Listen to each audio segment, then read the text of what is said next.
जय श्री हरि दोस्तों। स्वागत है आपका आपके अपने चैनल विराट भक्ति पर। जब मल मास पहुंचा गोलोक धाम, श्री कृष्ण ने कैसे बदली उनकी किस्मत, आइए जानते हैं अधिक मास के अध्याय 3 और 4 में। जिसे पूरी सृष्टि ने ठुकरा दिया हो, जिसे अशुभ कहकर हर शुभ कार्य से दूर कर दिया गया हो, जिस महीने को लोग मलिन कहकर अपमानित करते हों, अगर उसी को भगवान श्री कृष्ण अपना सबसे प्रिय बना दें तो आज की इस कथा में केवल एक महीने की नहीं, उस हर इंसान की कहानी है जिसे समाज ने कभी कमजोर समझा, जिसे अपमान मिला, लेकिन जिसने भगवान विष्णु का दरवाजा नहीं छोड़ा। जय श्री कृष्ण। विराट भक्ति परिवार में आपका स्वागत है। आज हम सुनेंगे अधिक मास महात्म्य के अध्याय 3 और 4 की दिव्य कथा, जहां भगवान विष्णु स्वयं मल मास को लेकर गोलोक धाम पहुंचते हैं और श्री कृष्ण के सामने उसकी पीड़ा सुनाते हैं। यह कथा आपके जीवन की सोच बदल देगी। तो चलिए अध्याय 3 की शुरुआत करते हैं। मलमास अत्यंत दुखी था। सभी महीने उसका अपमान करते थे। कोई उसे शुभ नहीं मानता था। उसने विवाह नहीं होते थे, गृह प्रवेश नहीं होता था, कोई मांगलिक कार्य नहीं होता था। लोग कहते थे यह अशुभ है, व्यर्थ है, यह मलिन है। इन शब्दों ने मलमास के हृदय को तोड़ दिया। वह सोचता, क्या मेरा जन्म केवल अपमान सहने के लिए हुआ है? क्या इस संसार में मेरा कोई अपना नहीं? धीरे धीरे उसका दुख इतना बढ़ गया कि वह रोते रोते भगवान विष्णु की शरण में गया। वैकुंठ धाम, जहाँ ना दुख है, ना मृत्यु, ना भय, जहाँ दिव्य प्रकाश हर दिशा में फैलता है, जहाँ गंधर्व भगवान का गुणगान करते हैं, जहाँ माता लक्ष्मी स्वयं भगवान विष्णु के चरण दबाती हैं। सभी दिव्य धाम में रोता हुआ मलमास पहुंचा। उसकी आंखों से आंसू बह रहे थे। वह कांपती आवाज में बोला, प्रभु मुझे बचा लीजिए।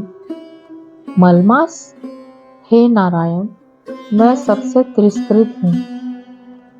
कोई मुझे सम्मान नहीं देता।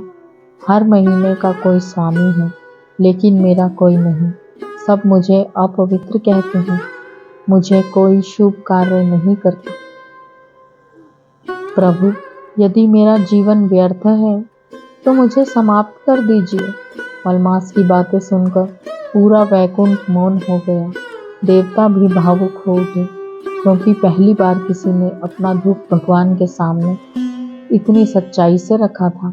भगवान विष्णु बोले, हे वत्स, तुम्हें दुखी होने की आवश्यकता नहीं। जिसे संसार ठुकरा देता है उसे मैं अपनाता हूँ।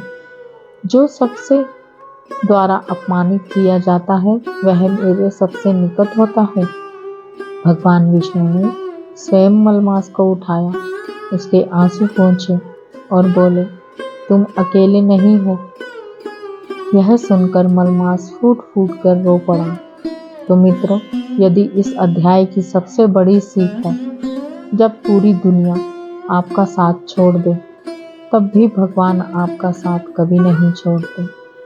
कभी कभी अपमान ईश्वर के सबसे बड़े आशीर्वाद का आरंभ होता है। भगवान विष्णु बोले, हे मलमास, तुम्हारा दुख केवल श्री कृष्ण ही दूर कर सकते हैं। चलो, आज मैं तुम्हें गोधाम लेकर चलता हूँ। भगवान विष्णु और मलमास इतना सुनते ही वैकुंठ में दिव्य प्रकाश फैल गया। गरुड़ देव को बुलाया गया। गरुड़ ने अपने विशाल पंख फैलाए। भगवान विष्णु और स्वयं मलमास का हाथ पकड़कर गरुड़ पर बैठ गए। गरुड़ आकाश में उड़ने लगे। वे देवलोक को पार कर गए, ऋषियों के लोक पार कर गए, स्वर्गलोक को भी पार कर गए। आगे दिव्य प्रकाश दिखाई देने लगा। वहां था गोधाम, जहां हर कण में प्रेम है, हर दिशा में राधे राधे की ध्वनि गूंजती है, जहां वृंदावन की दिव्य सुगंध बहती है, जहां गायें मोतियों जैसे चमकती हैं, जहां स्वयं श्री कृष्ण अपनी मधुर बांसुरी बजाते हैं। तो दोस्तों, यह था अध्याय 3। अब शुरुआत करते हैं अध्याय 4 की। मलमास गोलोक की सुंदरता को देखकर आश्चर्यचकित हो गया।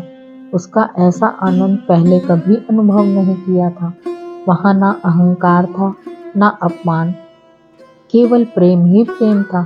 भगवान विष्णु के बहुत समीप पहुंच गए। उन्होंने विनम्रता से कहा और प्रणाम किया। भगवान विष्णु: हे प्रभु श्री कृष्ण, यह मलमास आपकी शरण में आया है। संसार इसे अपमानित करता है, इसका कोई स्वामी नहीं है। हे दीनबंधु, आप ही इसकी रक्षा कर सकते हैं। श्री कृष्ण शांत भाव से सब सुनते रहे। उनकी आंखों में करुणा भर आई। मलमास हाथ जोड़कर बोला, हे प्रभु, यदि आप मुझे स्वीकार नहीं करेंगे तो मैं कहाँ जाऊंगा। मैंने कभी किसी का बुरा नहीं किया, फिर सब मुझे तिरस्कृत करते हैं। मुझे केवल आपका सहारा है। तब श्री कृष्ण मुस्कुराए। इतना कहते ही मलमास रोने लगा। पूरा गोलोक भावुक हो उठा। गोपियां भी करुणा से भर गईं। तभी श्री कृष्ण मुस्कुराए। उनकी मुस्कान में पूरा ब्रह्मांड समाया हुआ था। उन्होंने मलमास को अपने समीप बुलाया और बोले, हे मलमास, आज से तुम्हारा दुख समाप्त होगा। जिसे संसार तुच्छ समझता है, मैं उसे श्रेष्ठ बनाता हूँ। तो मित्रों, यही एक गहरा आध्यात्मिक रहस्य छिपा है। भगवान हमेशा उसी को ऊपर उठाते हैं जो भीतर से टूटा हुआ हो, लेकिन जिसने ईश्वर पर विश्वास ना छोड़ा हो। अधिक मास में हमेशा हमें सिखाता है, जीवन में अपमान मिले तो टूटना नहीं, क्योंकि भगवान शायद आपको कुछ महान देने की तैयारी कर रहे हैं। शास्त्र में कहा गया है, अधिक मास में किया गया जप, तप, दान, पूजा, भागवत श्रवण, गीता पाठ 1000 गुना फल देता है। यह कभी खाली नहीं जाता। विशेषकर यदि कोई व्यक्ति इस महीने में प्रतिदिन ओम नमो भगवते वासुदेवाय मंत्र का जाप करे तो उसके मानसिक कष्ट धीरे धीरे समाप्त होने लगते हैं। यदि आपके जीवन में भी अपमान, अकेलापन, मानसिक तनाव या आर्थिक परेशानी चल रही है तो इस मास में भगवान विष्णु का स्मरण अवश्य करें, क्योंकि जिस प्रकार उन्होंने मलमास का भाग्य बदला, वैसे ही आपके जीवन में भी चमत्कार कर सकते हैं। लेकिन मित्रों, कथा अभी समाप्त नहीं हुई है। अगले अध्याय में होगा सबसे बड़ा चमत्कार। श्री कृष्ण मलमास को देंगे अपना नाम पुरुषोत्तम मास और उसे भी महीनों में सबसे श्रेष्ठ घोषित करेंगे। आखिर क्यों श्री कृष्ण ने उसे अपना नाम दिया? क्या है इसका रहस्य? यह जानने के लिए अगला पाठ बिल्कुल मिस मत कीजिएगा। यदि आपको यह कथा अच्छी लगी हो तो वीडियो को लाइक करें, कमेंट में अवश्य लिखें जय पुरुषोत्तम भगवान। और धर्म, भक्ति और पुराणों की ऐसी रहस्यमयी कथाओं के लिए अभी हमारे चैनल विराट भक्ति को सब्सक्राइब करें। कमेंट में जय श्री राधे अवश्य लिखें। राधे राधे मित्रों। यदि आपको यह कथा सच में अच्छी लगी है तो मेरे चैनल को सब्सक्राइब करना ना भूलें। भगवान विष्णु आपकी सभी मनोकामनाओं को पूर्ण करें। जय श्री हरि विष्णु दोस्तों। हर हर महादेव। ओम नमः शिवाय।